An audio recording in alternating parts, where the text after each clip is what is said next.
Merci, honorable président, pour la parole. Honorable président, distingués membres du bureau, honorables députés, chers collègues, je voudrais d'abord vous le rappeler, parce que vous le savez mieux que moi, que le budget de l'État, c'est le cœur de l'État. Et donc, nous n'avons pas besoin d'un débat télégraphique. Comme on disait que la loi rectificative pouvait passer comme une lettre à la poste, tout simplement parce que la loi rectificative est bel et bien la loi des finances. Et à ce titre, elle doit être traitée selon les prescrits de la LOFIP de 2011. Le siège de la matière se trouve à l'article 18 de la LOFIP précitée. Ainsi, je vais commencer ma modeste intervention par quelques observations. La première, nous sommes dans le document B, à la page 4, le point 1.1, qui parle de l'évolution de la situation économique internationale. En présentant le cadrage macroéconomique de notre pays, aussi bien national qu'international, notre gouvernement affirme qu'il y a persistance des taux d'intérêt haussiers sur la place internationale. Cette affirmation n'est pas conforme à la vérité. En effet, du fait de l'environnement multicrise, sécuritaire, climatique et géopolitique, toutes les puissances économiques du monde avaient revu certes à la hausse leurs taux directeurs à 25%, notamment les États-Unis d'Amérique ainsi que l'eurozone. Mais à ce jour, ces taux ont été déjà revus à la baisse et se situent autour de 5%. Il y a un vrai problème de sincérité budgétaire. Que je sache, que vous sachiez, parce que je sais que vous le savez, la politique budgétaire n'est qu'un pan de la politique économique d'un pays. Et déjà, lorsque les fondamentaux macroéconomiques sont faux,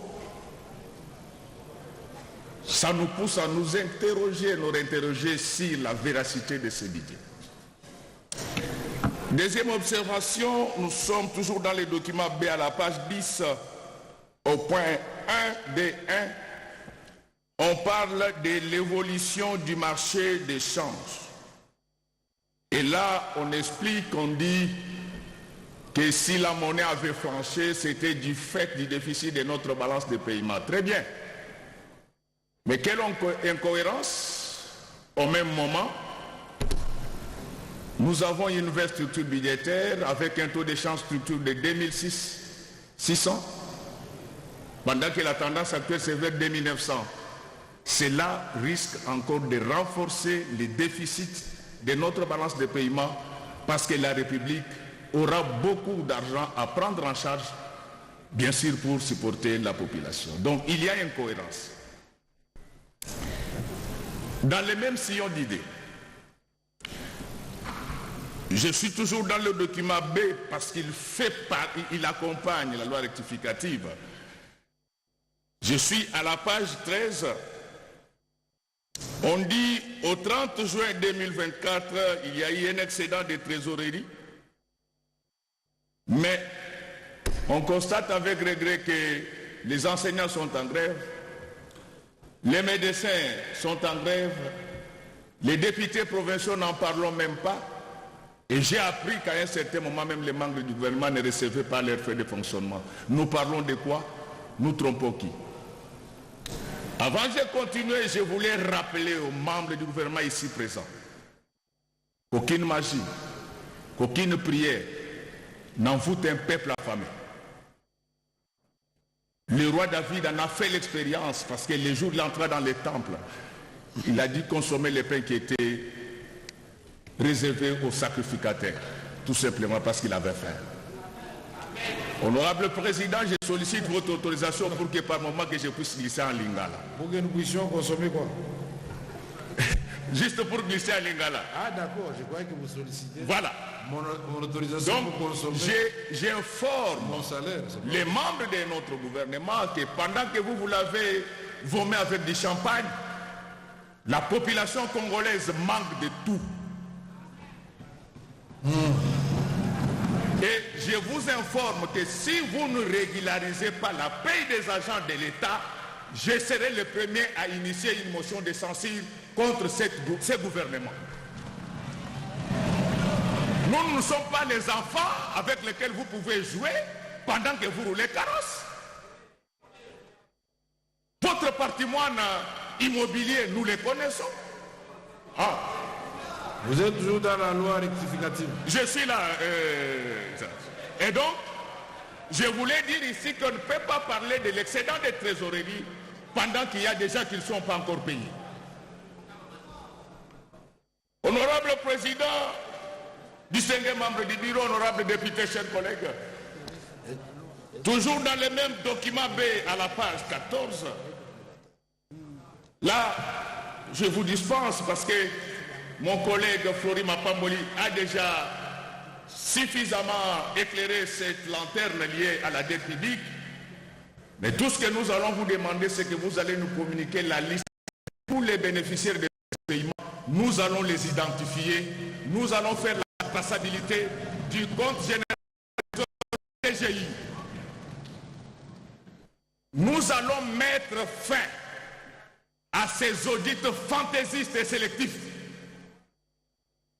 Nous allons identifier et les vrais bénéficiaires de ces paiements de dettes, ainsi de ceux qui bénéficient de l'argent que le gouvernement débourse pour la construction des routes. Toujours dans les mêmes documents, nous sommes à la page 21. C'est là où on parle des raisons qui justifient le fait que nous soyons là et nous vous félicitons pour cela. Mais je voudrais savoir ici, ces appuis budgétaires de la Banque mondiale, est-ce des prêts concessionnels? Est-ce des prêts ordinaires? Est-ce un don? Dans l'hypothèse où ça serait un prêt, quel est le service de la dette? Et quelle sera la durée? Et toujours dans les observations, je voudrais rappeler ici aux membres de mon gouvernement, donc vous m'excuserez, je parle à votre voix tout simplement parce que je n'ai pas une voix qui porte. Ce n'est pas que je suis fâché. Et je voulais dire ceci. Dans tous les pays du monde, les régies financières font partie des corps protégés. N'y travaillent pas qui veut. Mais dernièrement, il y a eu une nomination des directeurs dans les régies financières. Les PV signés entre ces régies ainsi que les ministères de la fonction publique existent. Il y a eu le phénomène Ngoulou. On a nommé au grade des directeurs des personnes qui n'étaient pas désignées par les régies respectives. C'est en fait ça qui fait que nous n'avons pas de mobilisation massifiée des recettes. Qu'est-ce qui va se passer les jours où ces régies auront 1000 directeurs? Ils vont travailler où? Honorable Président, j'ai fini avec les observations. Je m'en vais maintenant poser des questions. Je vois que vous avez fini avec l'intervention. C'est encore des observations, Honorable Président, et je suis dans mon temps d'intervention. Alors maintenant, la première question, je la pose au ministre du Budget, qui est un grand ami à moi. Il est ami à beaucoup de gens. Ça ne va pas influencer. Ça, je retire. Non, c'est votre ami. Je retire. Ne retirez pas, c'est votre ami. Alors je pose la première question. Monsieur le ministre d'État, j'ai vu que dans le cadre de la loi rectificative, il y a une allocation de 60 millions de dollars pour la construction de la rocade de Kinshasa. De la rocade de Kinshasa. Oui, qui part de Mitendi. Oui, ceci équivaut à dire que vous nous ramenez encore dans la logique d'1 million de dollars par kilomètre de route. Il ne faut pas prendre les enfants de Dieu pour des oeils sauvages. Nous avons dans cette salle les anciens dirigeants de l'OVD et de l'Office des routes. Ces routes coûtent effectivement 400 000 $. La liquidation en finances publiques, c'est un contre-engagement. Lorsque vous liquidez ces montants, vous les faites parce que vous êtes complice ou bien parce que vous êtes complaisant. Or, vous devez être ni l'un ni l'autre. Donc, je voulais que vous m'expliquiez pourquoi ces routes, c'est connu de tous, que ça coûte 400 000 $. Pourquoi ça doit continuer comme ça? Deuxième question. Est-ce que vous pouvez nous présenter tous les montants liquidés, évidemment pour la paix, je vais m'adresser au ministre des Finances, liquidés à ce qui concerne les routes qui ont été construites sur toute l'étendue du territoire national pendant ces 5 dernières années? En réalité, qu'est-ce qui se passe? Les ministres et leurs collaborateurs et certains hauts fonctionnaires se sont devenus des coactionnaires dans la société de construction. Certainement, dans leur tête, ils disent qu'il y a des preuves. Monsieur, moi je ne lis pas que des Likembe comme vous. Nous allons vous les démontrer et vous serez exorcisés. Il faut me présenter toutes les liquidations faites en faveur des sociétés de construction ainsi que les travaux exécutés. Je vous pose également la 4e question. Pourquoi la DGI, qui est pourvoyeuse des recettes de l'État parce que nous sommes un État fiscal, pourquoi ces agents ont toujours des arriérés?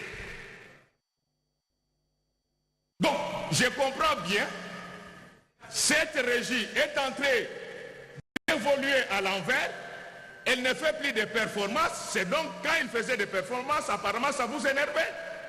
Comment vous pouvez demander à ceux qui ne vous payez pas de vous faire toujours des recettes? Et pour terminer, là je suis dans la loi rectificative. Toujours.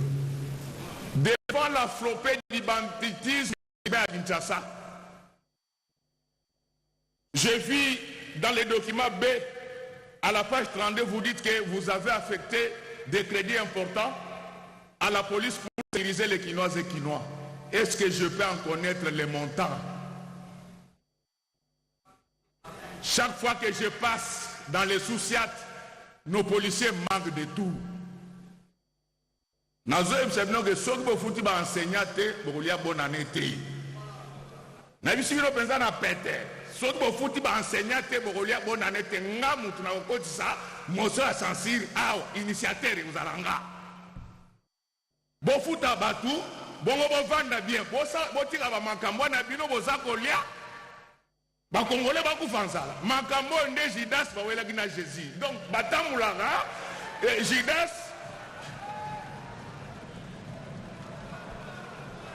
Nye. Comment nye ici? Bomba. Naloba. Nasakola. Nasanola bango. Donc, makambo ya bino bozolia, ba enseignant bazolia te, nde bomisa Jésus. Botu nanga po nini? Jésus batamula na Judas. Momi moko ye a parfumé makolo ya Jésus. Judas a se retrouvé. Quoi ça? Qu'est-ce qui s'est passé? Judas a lobé baby. Les lots makambo fwe sa nini? Et s'il. Donc on a prévenir bino. Tant on a bandolo bakamu tunangai. Et ça pour na yope. Donc ce bon fouti batouté.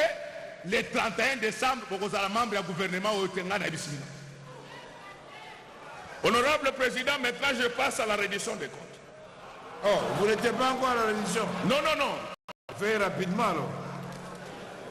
Là, je commence par des observations.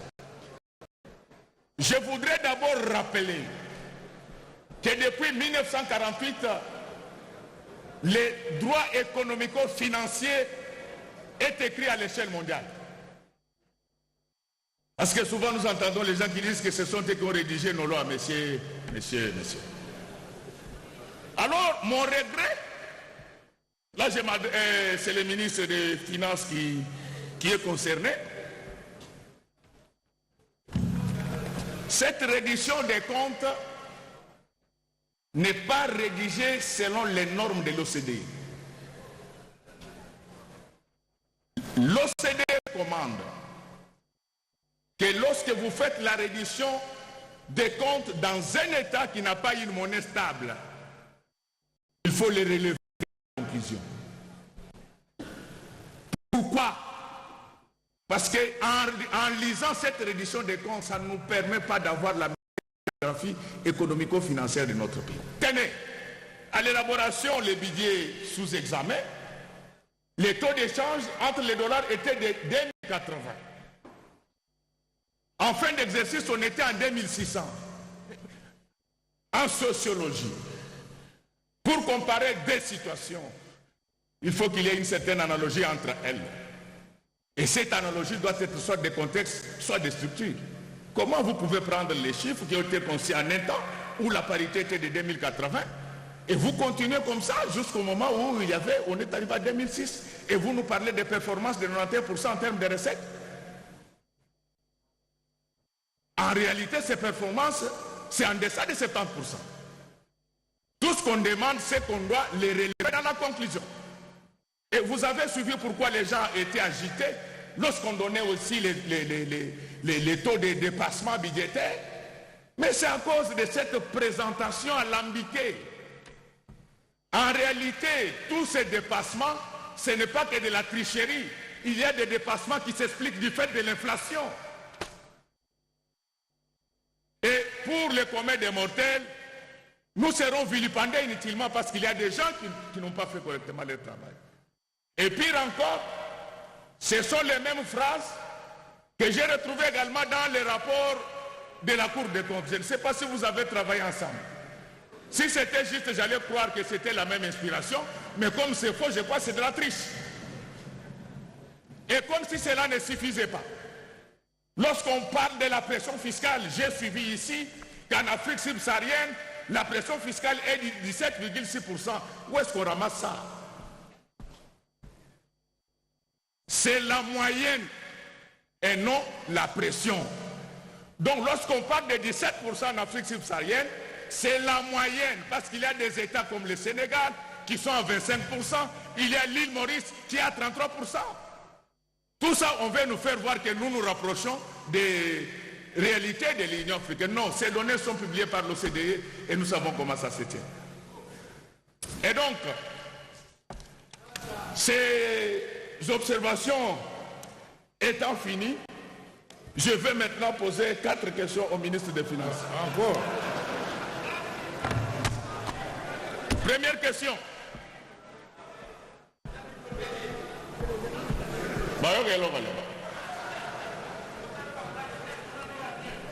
Première question, monsieur le ministre. Quel a été l'apport des entreprises du portefeuille de l'État au budget que nous sommes entrés en analyse en termes de pourcentage? En termes de pourcentage. Ces entreprises, ce sont des canards boités pour la population, mais des vaches à lait pour les mandataires et ceux qu'ils ont mis là-bas. On ne vous laissera pas faire souffrir ce peuple. La population a beaucoup souffert. Et si nous sommes là, c'est nous qui représentons légitimement l'ensemble des 100 millions de la population congolaise. Donc, je n'aime pas de tâtonnement. Parce que si vous tâtonnez, monsieur le ministre, ça va déboucher sur une question orale et sur une interpellation. Alors, je le sais très bien, j'ai été président d'un organe de Liban. Voilà. Honorable Godin Boyi. Deuxième question. Honorable président, je pose les 3 questions. Non, je ne vous arrête pas. Tout ce que je vous demandais, c'est de changer le ton et pas menacer les membres du gouvernement. Merci beaucoup. Merci. On peut vous écouter tout en parlant. Merci beaucoup. Merci beaucoup, honorable président. Je l'avais déjà dit que ma voix ne porte pas. Et pour me faire entendre, je dois... Merci. Alors maintenant, je vais faire un effort pour parler comme Monseigneur Mosengo. Deuxième question, monsieur le ministre. Est-ce que vous pouvez nous présenter les tableaux succincts mais complets de l'évolution des différentes dépenses à la prévision ainsi qu'à l'exécution. Donc les grandes masses, on n'a pas besoin de détails. Troisième question. Monsieur le ministre des Finances, est-ce que vous pouvez me donner la liste complète des primes que touchent la première ministre, les ministres, les DG, les fonctionnaires? Et je suis sérieux. Non seulement que je demande ces listes, je me constitue déjà un avis. Je dois m'assurer que tous les bénéficiaires de ces primes ont payé leurs impôts à la DGI au titre de l'IPN. Si cela n'est pas fait, ça va déclencher la motion à laquelle je présente raison. Honorable Président, j'ai dit et je préfère m'arrêter là.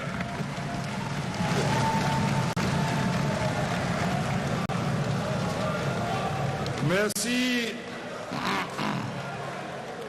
Merci, honorable Godin Poyi. Bon, pas de vérité.